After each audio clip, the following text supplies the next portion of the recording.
खबर दिल्ली से, जहां पर एमसीडी स्थायी समितियों के चुनाव से ठीक पहले गृह मंत्रालय ने दिल्ली के एलजी की शक्तियां बढ़ा दी हैं।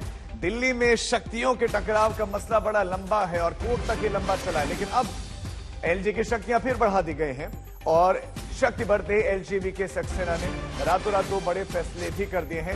एमसीडी में डिप्टी कमिश्नर की नियुक्ति कर दी गई है और आज होने वाले वार्ड समिति चुनाव के लिए डिप्टी कमिश्नर को पीठासीन भी नियुक्त कर दिया गया है। दिल्ली एमसीडी में आज वोटिंग के दौरान बवाल के प्रबल आसार हैं। गृह मंत्रालय ने कल नोटिफिकेशन जारी किया और यह बताया कि दिल्ली एलजी संवैधानिक शक्तियों को विस्तार से उनको दे दिया गया है। अब उनके पास क्या क्या अधिकार है? बोर्ड में नियुक्तियों का अधिकार एलजी के पास, समितियों के गठन का अधिकार एलजी के पास, प्राधिकरणों में नियुक्ति और गठन का अधिकार एलजी के पास। ये कुछ बड़ी शक्तियां दिल्ली के एलजी को दे दी गई हैं। स्वतंत्र वैधानिक निकाय गठन का अधिकार उपराज्यपाल के पास में। तो ये कुछ बड़ी उनको शक्तियां मिली हैं और इसके लिए उनको किसी और की परमिशन की आवश्यकता नहीं पड़ेगी। जो फैसला लिया है, उन्होंने कुछ बड़े बदलाव भी उन्होंने कर दिए हैं। वार्ड समिति चुनाव में उन्होंने नई नियुक्ति कर दी है और पीठासीन भी बना दिया है और एमसीडी में ये डिप्टी कमिश्नर उन्होंने नियुक्त किया है। तो जैसे शक्तियां मिली, उन्होंने कुछ निर्णय भी लिए हैं। राम किनकर हमारे संवाददाता इस खबर पर ज्यादा जानकारी के साथ जुड़ गए हैं। राम किनकर, बड़ा चुनाव है, गहमा गहमी का दिन हो सकता है, लेकिन उससे पहले एलजी की शक्तियां बढ़ा दी गई हैं। आम आदमी पार्टी इसको किस तरीके से देख रही है और एलजी ने जो बड़े निर्णय लिए उनके बारे में भी बताएं।